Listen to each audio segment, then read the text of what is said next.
Today is June 3rd, 2026. My name is Rob Carr of Kalamazoo Right to Life, and this is Pro-Life Week. Well, this will be a shorter program today. Last time, I spent some time talking about the Democratic National Committee's autopsy, so-called autopsy of the 2024 presidential election. And there were some things, I had a full plate that day, so there were some things I didn't get to regarding the autopsy. And two of them are glaring omissions. One of them, the autopsy never mentioned Joe Biden's age. Never mentioned his age. And the second one is, it never mentioned his cognitive decline. You know, we all saw it during the debate. We all saw how frail of a president he really was. And I think even Donald Trump, who normally would be an attack dog, even he tempered a lot of his responses. You know, he just basically allowed Biden to just hang himself by his poor answers or lack of answers. But then last week, or over the weekend, I guess it was, former First Lady Joe Biden is now selling a book, her memoir, whatever, and she's on the book tour, and she was being interviewed, and she makes this statement that is just so unbelievable. You know, she says, when I saw Joe during that debate, I thought to myself, he's having a stroke. So hold that thought. Go back to that presidential debate back in 2024. Biden stumbles horribly. And after the debate, they go to another rally of some kind. And Jill Biden goes up to Joe with the microphone and she says, Joe, you did a great job. You answered all the questions, as if he was 5. You know, little Joey, you did a good job. You answered all the questions from the teacher. So now she's saying that I thought he was having a stroke, which, knowing how frail and cognitively challenged Biden is, I can understand that. But she didn't say that, 2 years ago. But now she's saying that. So my question is, if you thought your spouse was having a heart attack or a stroke or something serious, loss of breath, an asthma attack, if she thought Joe was having a stroke, wouldn't she want him to go to the doctor, to go to a hospital and have him checked out? I mean, that'd be the first thing. Gee, he's having a stroke. Let's get an ambulance. Let him get him to the hospital. Let's have some tests done to see if he's okay. But no. And after the rally where she said, Joe, you answered all the questions, then they went to Waffle House. Waffle House. How unhealthy can that be?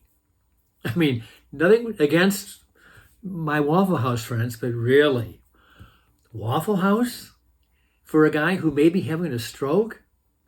The whole thing is absurd and it's phony. I mean, she, all along, all through 2023 and the first half of 2024, Jill Biden was invested in her husband's reelection.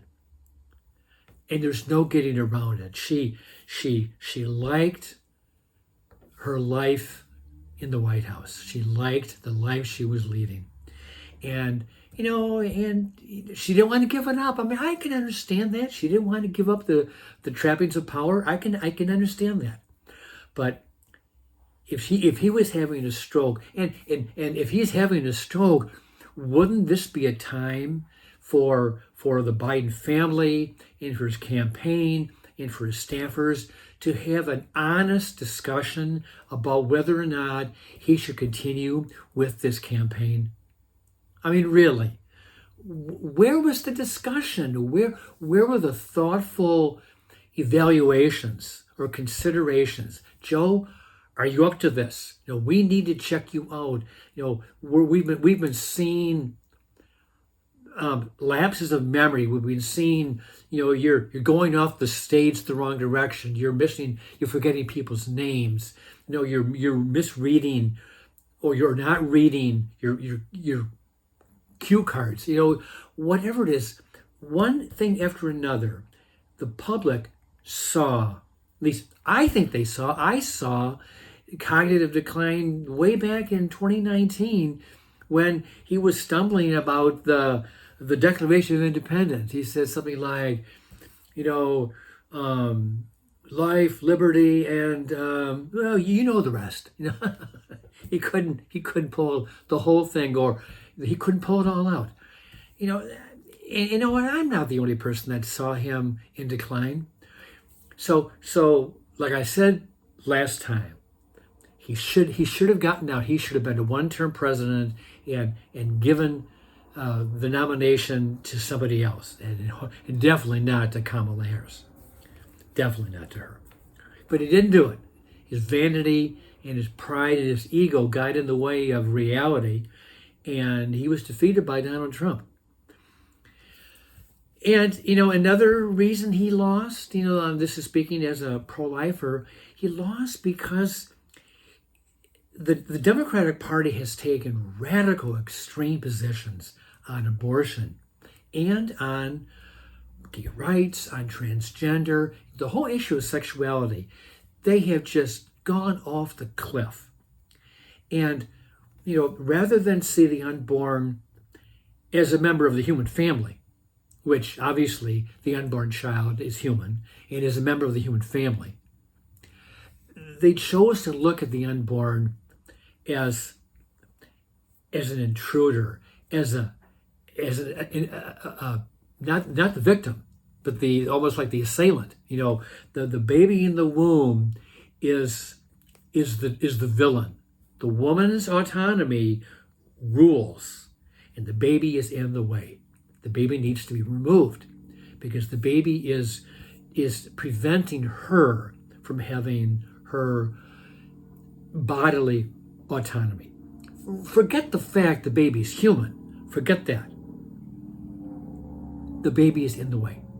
And I think a lot of voters, were offended by his strong pro-abortion positions. The guy's as a Catholic, but he's not a Catholic in the traditional sense. He's a Catholic in the Mario Cuomo, Nancy Pelosi, Ted Kennedy mold. Liberal on social issues, don't agree with the church on abortion or on same-sex marriage. They're a different kind of Catholic. Regrettably, a different kind of Catholic. And I think they lost a lot of votes because the public saw the radical pro-abortion and pro-transgender agenda. And like we have talked before about this, and many commentators have said the same thing. A week or two before the election, Trump comes up with this ad that destroyed anything that Kamala Harris might have had. And he said, Kamala is for they, them, referring to the transgender movement. I am for you. So Trump personalized the issue, and he gave it back to the voters. I'm with you, the voters, not this harebrained, crazy idea that a person can change his sexuality.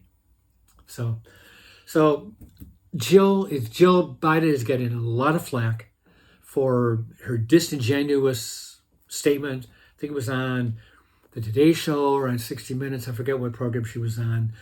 Liberals and conservatives are saying, come on, Jill, you never said this 2 years ago. Now all of a sudden you want to sell some books. And it almost seems like she's throwing Joe under the bus by saying, yeah, I thought he was having a stroke. Well, get him to the hospital. With that, I'll let you go, and I'll see you next time.